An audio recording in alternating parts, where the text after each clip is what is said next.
모두의 부러움을 한몸에 받던 그녀가 원래는 인생을 나아가기만 하면 되는데 영원히 7살에 갇히는 저주에 빠집니다. 어째서 이 사건은 30년이 다 되어가는 지금까지도 해결되지 않는 것일까요? 그리고 이 사건에는 어떤 의문점이 남아있을까요? 오늘 가져온 이야기는 칭화대학교 독살 시도 사건입니다. 중국의 각 성에서도 인재들만 모인다는 칭화대학교. 중국인들의 큰 관심을 불러모았던 이유도 이런 칭화대학교에서 발생한 독살 시도 사건이기 때문일 것입니다. 1973년생인 주링은 북경에서 태어났습니다. 그녀의 부모님은 모두 연구소원이었죠. 언니는 아버지의 성을 따랐고 주링은 엄마의 성을 따랐는데 당시 국민의 교육 수준이 높지 않던 중국에서 흔히 볼 수 없는 모습이었습니다. 자연스레 언니와 주링은 공평한 교육 환경이 제공되었습니다. 언니는 북경대학교에 다니는 우수한 인재였고 주링은 공부뿐 아니라 수영, 고금, 피아노, 다양한 교육을 받을 수 있었습니다. 하지만 주링의 인생에서 첫 번째 먹구름이 드리워집니다. 1989년 4월 그녀의 언니가 실족사를 하게 된 것이죠. 언니가 죽고 잠시 방황하던 주링은 다시 원래의 성적을 되찾았고 1992년 우수한 성적으로 북경대학교와 칭화대학교를 모두 들어갈 수 있는 성적을 받습니다. 하지만 그녀는 부모님을 위해 언니가 다녔었던 북경대학교가 아닌 칭화대학교의 화학과를 선택하게 됩니다. 그녀는 공부뿐 아니라 취미활동으로 각종 연주회에서 단독 고금 공연을 했었습니다. 1994년 10월 주링은 2차례 시력을 잃는 경험을 합니다. 교내 병원에서 검사를 진행하지만 특별한 결과가 나오지는 않았죠. 11월 24일 주링의 생일을 맞아 아버지가 학교를 찾아옵니다. 학교 근처에서 함께 밥을 먹던 중 갑자기 복통을 호소했습니다. 식은땀까지 흘리고 있는 딸을 보며 병원에 가보자고 하는 아버지. 주링은 뭔가 잘못 먹어서 그런 것일 뿐이라고 넘어갑니다. 12월 5일 주링의 몸 상태가 악화되고 머리카락도 빠지기 시작했지만 이를 악물고 그녀는 마지막 연주회를 준비합니다. 12월 11일 다행히도 성공적으로 연주회를 마치게 되지만 주링은 이때 3일간 밥을 먹지 못하던 상태였습니다. 그리고 주링은 인생의 내리막길을 향합니다. 12월 23일 주링이 의식을 잃고 쓰러져 병원으로 실려갑니다. 병원에서 소변 검사를 하지만 모두 정상으로 나옵니다. 입원해 있는 동안 받은 치료로 조금씩 나아지고 머리카락도 다시 자라기 시작은 했습니다. 그리고 1995년 1월 23일 퇴원하며 특별한 병이 아니었을 것이라고 생각하는데요. 1995년 2월 20일 개학 후에 학교로 돌아간 그녀는 지난 기말고사의 보충시험을 봅니다. 그런데 시험이 끝나자마자 다시 그녀의 병이 심해지기 시작했습니다. 3월 6일 주링의 병세가 다시 심각해졌습니다. 두 다리에 극심한 통증이 오고 머리까지 어지러워집니다. 이번에는 무언가 심상치 않습니다. 굉장히 빠르고 굉장히 강하게 상태가 악화됨을 느낍니다. 3월 9일 주링을 데리고 부모님은 신경내과를 찾습니다. 병원을 찾았을 땐 그녀의 손가락에 있는 미스선이 이상함을 발견합니다. 그뿐 아니라 탈모, 손가락과 발바닥이 붉어지고 온몸에서 극심한 통증이 올라왔습니다. 초창기 의사는 탈륨과 비소의 중독을 의심했지만 주링은 탈륨을 접촉한 적이 없다는 대답을 합니다. 게다가 불행하게도 그 병원에는 탈륨을 검출할 방법도 없었습니다. 3월 15일 안면부에 마비가 오기 시작했고 홀로 숨도 쉬지 못하는 단계에 이르게 됩니다. 병원에서 여러가지 치료를 진행해 봅니다. 3월 23일 주링은 기관 절개술을 진행합니다. 3월 28일 주링이 의식을 잃게 됩니다. 이때부터 무려 5개월 동안 그녀는 의식을 되찾지 못합니다.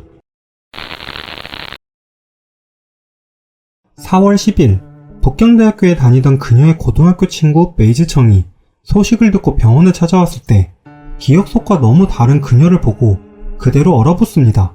상황은 점점 악화되고 메이즈청은 인터넷을 이용해 도움을 받아야겠다고 결심합니다. 북경대학교의 인터넷을 통해 전 세계로 도움을 요청합니다. 중국인 유학생 박사생과 주미 중국 대사관의 의사가 이 과정을 함께 도와주어 주링이 탈륨 중독일 것이라는 사실을 알아냅니다. 하지만 불행하게도 탈륨을 검출할 설비가 없어 방법을 찾지 못하고 있을 때 당시 의학연구원의 실험실을 통해 검사를 진행하게 됩니다. 결과는 일반인의 수만 배에 달하는 탈륨 수치가 검출되었고 즉시 해독을 진행해보지만 이미 주링의 신경계와 소화기관, 호흡기관까지 모두 망가져버린 상태였습니다. 조사된 2차례의 탈륨 중독 중 두 번째 탈륨 농도는 치사량에 달하는 어마어마한 양이었습니다. 의사가 학교를 통해 확인해본 결과 주링은 애초에 탈륨을 접촉했던 적이 없었던 것을 발견하고 누군가에 의한 중독일 것이라는 결론을 내립니다. 1995년 4월 29일 새벽 학교에 연락하여 주링의 기숙사에서 학생을 내보내고 사건 현장을 보호해줄 것을 요청합니다. 하지만 갑작스런 새벽 학생들을 내보내는 것은 어렵다는 답변만 받게 됩니다. 중국의 긴 휴일, 노동절이 끝나고 1995년 5월 5일 칭화대학교는 경찰에 사건 신고를 합니다. 4월 29일에서 5월 7일 사이 주링의 기숙사에 도둑이 듭니다. 그런데 훔쳐간 물품이 하필 주링의 생활용품들이었습니다. 렌즈통, 립스틱, 세면용품, 컵, 이것들이 바로 그 도난품들이었던 것이죠. 경찰이 사건을 조사해본 바 북경에서 탈륨을 취급하는 장소는 20곳밖에 되지 않았습니다. 게다가 여학생 기숙사는 엄격하게 통제가 이루어지는 곳이었으니 사건의 범인은 분명히 그녀의 옆에 있을 것이라고 생각하게 됩니다. 그녀의 주변 사람에서부터 조사를 확대하여 혐의가 있는 사람을 한 명씩 제거하던 중 주링의 아버지가 문화대혁명 시절 알았던 사람의 딸이 주링의 룸메이트로 있는 것을 발견합니다. 바로 그녀의 이름은 손유입니다. 손유이는 북경에서 태어나 자랐습니다. 주링과 같은 방을 사용하는 3명의 룸메이트 중 1명이었죠. 룸메이트 중 그나마 주링과 비교적 가까웠던 사이였습니다. 출중한 실력으로 민학대에 들어간 주링을 통해 손위도 민학대에 들어갈 수 있었죠. 그런데 모든 관심은 주링에게만 쏠려 있고 손위는 무언가 해볼 수 없어 그녀를 질투합니다. 얼마 되지 않아 손위는 민학대를 나오게 됩니다. 둘의 사이는 점점 소원해지고 있었죠. 주링이 학교에 있던 마지막 10일은 모든 시간을 기숙사에만 있었다고 합니다. 그렇다면 그녀가 탈륨에 중독되려면 그녀의 룸메이트밖에 기회가 없었을 것입니다. 게다가 학교는 탈륨 관리에 굉장히 엄격한 편이라고 하는데 당시 학교에서도 탈륨을 가지고 왔던 학생은 손위를 제외하면 없었습니다. 모든 증거가 손위를 향하고 있지만 결정적인 증거가 없어 조사를 진행하지 못하다가 1997년 경찰은 손위를 8시간에 걸쳐 조사합니다. 그런데 손위의 할아버지는 중국의 역사에서 굉장히 유명한 정치인 손월기였습니다. 1989년 4월 주링의 언니는 북경대학교 교내 활동으로 여행을 가게 됩니다. 그리고 산에서 실족사를 하게 되는데요. 그녀의 시체는 산에서 떨어졌다고 보기 힘들 만큼 깨끗했고 마치 잠에 든 사람 같았습니다.